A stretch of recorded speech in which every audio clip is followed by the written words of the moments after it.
लेकिन एक खुलासा यह भी है कि आरोपी चेतन चौधरी जो है वो सिया के भाई यानी कि साहिल का करीबी था। इसीलिए पुलिस ने साहिल से भी सवाल जवाब किए थे और अब पता ये चला है कि जिस कार से सवार होकर केतन लोहागढ़ किला पहुंचा था, पुलिस उस कार की लोकेशन की जानकारी इकट्ठा कर रही है।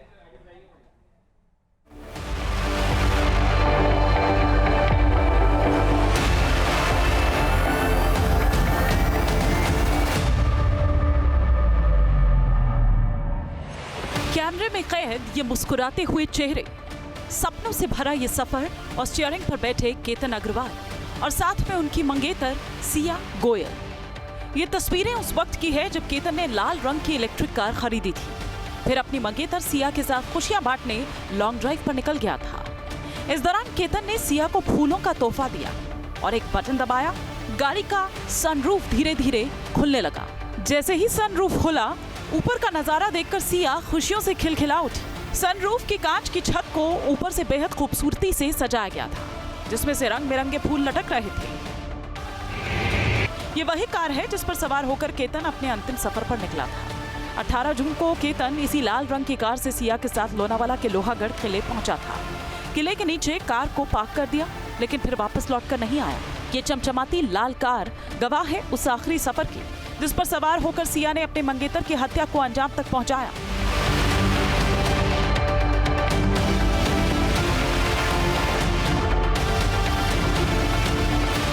आरटीओ के रिकॉर्ड के मुताबिक ये इलेक्ट्रिक कार केतन विशाल अग्रवाल के नाम पर ही रजिस्टर्ड है। अब इसी कार के जीपीएस और केतन के मोबाइल से मिले आखिरी वीडियो को लेकर पुलिस तफ्तीश कर रही है। पुलिस अब कार के भीतर मिले संभावित फिंगरप्रिंट्स, डिजिटल डेटा और घटनाक्रम की टाइमलाइन को जोड़ रही है। सूत्रों के मुताबिक पुलिस ये पता लगा रही है कि लोहागढ़ तक के सफर में आखिर क्या क्या हुआ था, किसने क्या कहा, सफर के दौरान सिया का व्यवहार कैसा था।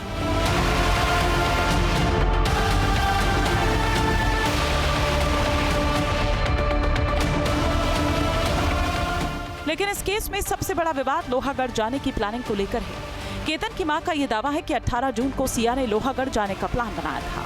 परिवार का कहना है कि उसी ने केतन को वहां चलने को तैयार किया, लेकिन सिया के परिवार का दावा इससे बिल्कुल अलग है। सिया की मां का कहना है कि लोहागढ़ जाने की जिद सिया ने नहीं बल्कि केतन ने की। उनके मुताबिक वीडियो कॉल के दौरान केतन की मां भी बातचीत में शामिल हुई थी और उन्होंने भी सिया को घुमाने की बात कही थी।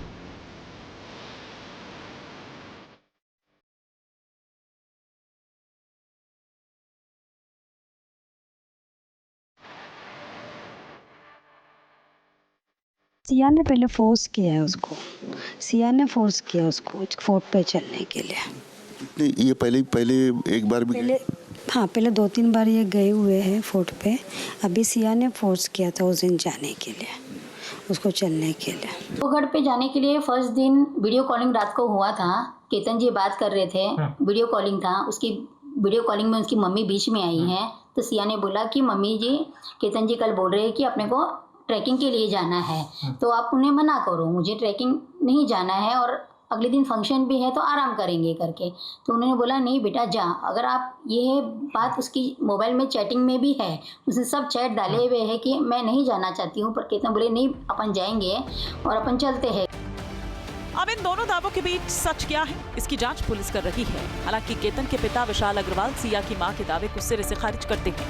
उनका कहना है कि पूरी प्लानिंग पहले से की गई थी और सिया ही योजना के तहत केतन को लोहागढ़ लेकर गई थी। मुझे मालूमात के हिसाब से सर वो सिया ही जाना चाहती थी और इसी हिसाब से उनको पुलिसों को भी सब कुछ उसके प्रूफ है, ऐसा लगता है। इस पूरे मामले में एक बेहद चौंकाने वाला नया कनेक्शन सामने आया है। केतन अग्रवाल की हत्या के आरोप में गिरफ्तार चेतन चौधरी कोई अजनबी नहीं था, बल्कि वो सिया गोयल के सगे भाई साहिल गोयल का बेहद करीबी दोस्त था। ये दोनों सिर्फ दोस्त ही नहीं थे, बल्कि एक स्थानीय क्रिकेट टीम के लिए साथ में मैच खेला करते थे। दोनों का उठना बैठना एक ही ग्रुप में था। इस खुलासे के बाद पुलिस ने सिया के भाई साहिल को पूछताछ के लिए बुलाया।